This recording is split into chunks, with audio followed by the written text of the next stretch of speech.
How to fix live wallpaper not working on Android problem.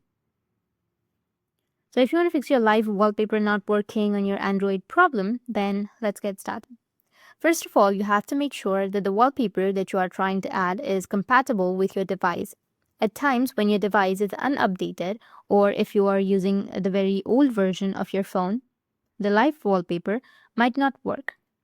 Now, the second thing you want to make sure is that the wallpaper or the live wallpaper application is getting correct permissions.